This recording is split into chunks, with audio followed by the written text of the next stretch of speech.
So now, once again, aside from our audience, in Michigan and in Colorado, where I'm currently located, we also got the audience in different parts of Africa. So please introduce yourself to the good people.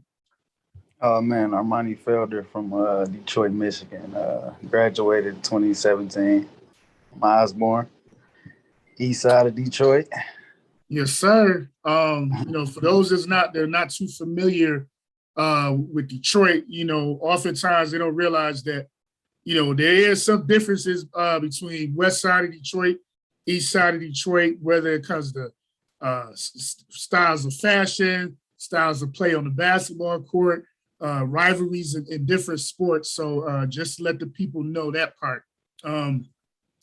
Now, Armonee, as we discussed earlier, how was it to transfer over from a school that family members went to in Pershing to a rival school such as Osborne? Oh man, that it was like from switching over from Person to Osborne, man. Like my family, everybody hated me, you know. So like, I just took it on like, okay, I can't go to Person no more. I'm gonna go to their rival. So I went to Osborne. We played them twice. I had to transfer, so I couldn't play the first game. So, but the second game, they came and played us at Osborne. We got them. So that was crazy. So I got a chance to beat them. So, hey, it's get like that. Okay, you got the job done. That's all that matters.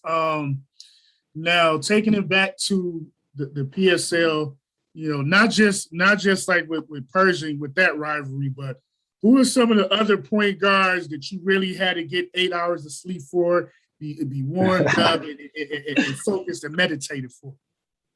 Man, I had to play against David Julius, Greg Elliott over there at East English. Then you had Cass Tech had some nice guards. King had a scrappy guard. Just everybody in the PSL, you had to come ready to play for sure.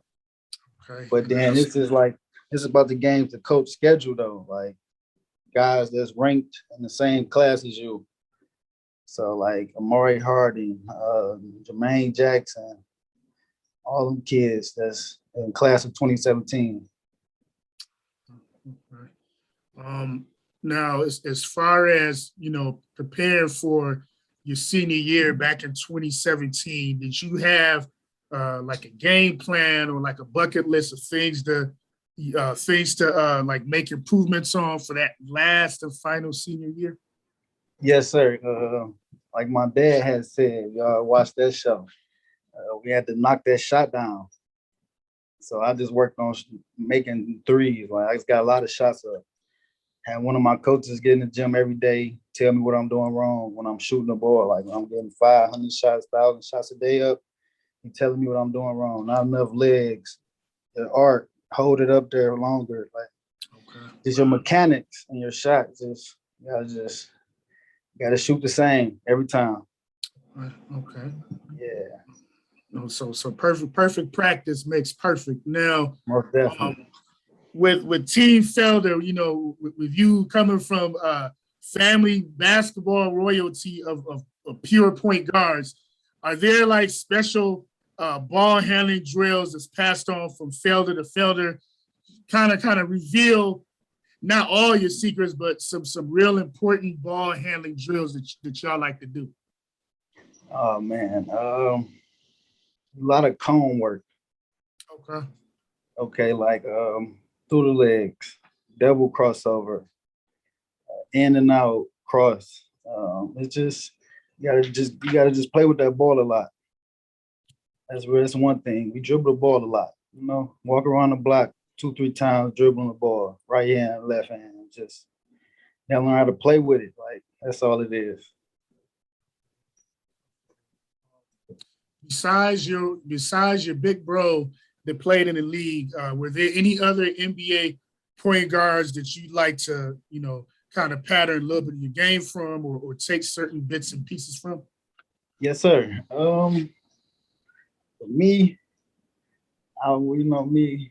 J.R. Smith, I'm a dog, man. That's all it is. Like, well, nowadays, I'm a Chris Paul. That's who I am. Rashard Phillips. That's how I'm playing right now. That's the guys I'm looking up to right now that I've been just studying their games, and that's how I feel like that's how I'm about to play right now. Okay. I got to be a leader on the court at all times. I'm just older, and it's just I know a lot. So I feel like Conditioning wise, having been away from the sport for a long time, when some of these young ball players DM me, mostly like in different parts of Africa, they ask me like special conditioning and conditioning drills, but for a guy that already play high school ball, a guy that's already on the JUCO level, what do you think are like three, four, maybe five strength and conditioning routines that you typically like to do? all right, like one thing we do is for sure 6 inches squats, a lot of jump rope, what's that, crunches, push up. It's just a lot of calisthenics, just just work on that body, the muscles, tone, and that's all. Besides the speed of the game, what are some of the other big differences between high school ball and playing at the higher JUCO levels? Oh man, high school ball is just you still learning the game for real. Like you're getting coached. So when you get in college, you should be able to just play, like playing. So now you're trying to go get paid after that, if that's what your goal is. So like, well, getting better.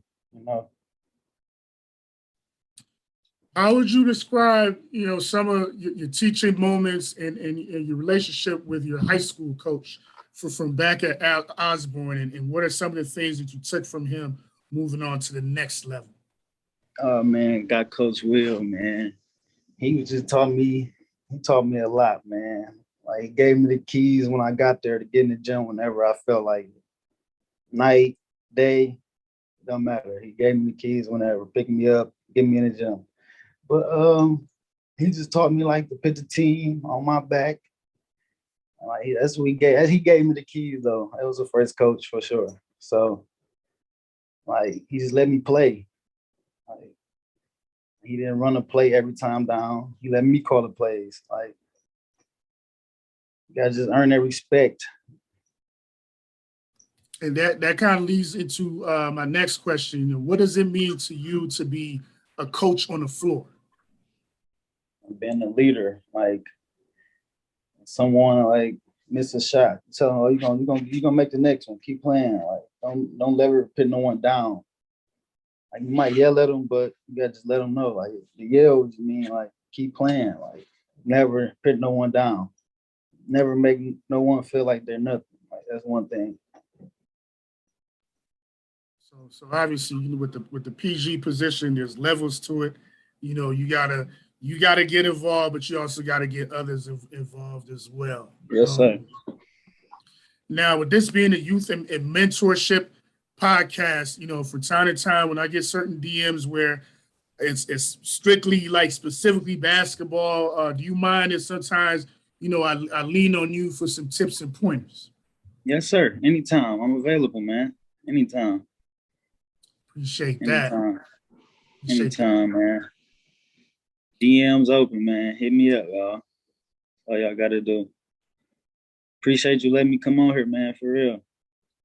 Most definitely. I benefit and the youth benefit, from having you on here. As far as like film, I hear that, the next wave, the new generation of ball players, they don't watch film, like we used to in the old days, even though we had less technology. Yeah. How is your film game looking like? Are you breaking down film like Big Bro, or you kind of got your own routine patted down? Oh man, I watch my brother highlights like every day for sure. Like, that's one thing. I watch my highlights for sure.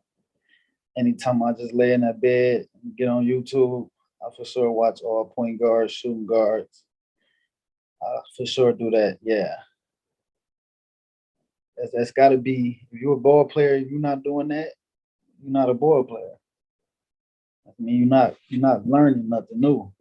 Like it's going to the gym every day doing the same thing. That's not gonna get you better. You got to study the game. You got to watch film.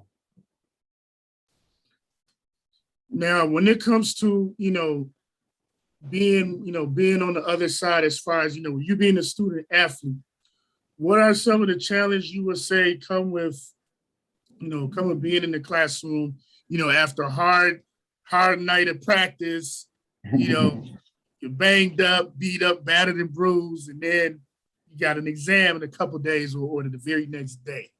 Yeah, man. Thing about that is about rest. You got to get that rest, man. That's another thing. You got to get that sleep, 6 to 8 hours of sleep for sure at night. That's one thing. But then class, you got to do that. You got to do that. That's one thing you got to do. You can't hoop without that. So that's one thing you got to do. What would you say are some of like the benefits, I would say, of going to school out of state?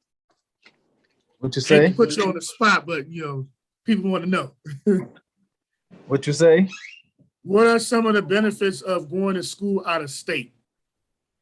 Oh man, out of state, it's about growing up for real. Being away from home, from all your family, meeting new people. Just you gotta be yourself. You gotta just grow up. That's one thing that I had to do. Went away when I was 16, 17, 18. I always went away. So like I always just like felt comfortable like being on my own too. That's another thing. Like I still got my family in my ear every day though, for sure. Call them every day for guidance or something like every day. It's just gotta be able to grow up when you go away from home. Yes, sir. Yes, sir. With your big bro, coming into his own all the way starting back as early as Pershing and then Oakland University, he had to pave his own path away from dad. Was that process similar for you, paving your own way away from your dad as well as away from your big bro? No, man, because I stayed with my dad all my years of high school, all four. So like he was with me every day. So like I got everything. Like when my brother was at college in 4 years, I was with my pops every day. So I'm getting all that knowledge. He telling me my brother doing wrong. Okay. So when I went away, I knew what to do. Yeah. Okay. Now, we talked about it a little bit earlier from the first interview, but how was draft night for you? Just seeing Big Bro get drafted to the National Basketball Association, the league. Man, draft night was the best night of my life, man. That was the best night, man. That night right there changed our life, man. It's just gave us like power, man. Just it's like we earned our respect for all the hours like we put in the gym. Like like I didn't make it, but my brother did. So they just looked at him different, looked at our family different. Like that boy working. It's just he earned it. That's what I felt like too. Yeah. Was there like a special restaurant that you all went to either the night of or the next day? Oh yeah, he had the draft night at a restaurant downtown Detroit. We had the draft party. Yes. Yeah. Now, with you working on next steps moving forward, what's the 5 year goal looking like for Armonee Felder? Oh, 5 year ago, man. For one, graduate college this upcoming semester. Win MVP of the conference. Win the league. Them two go together. Them two go together. Okay. Then just make my family proud. That's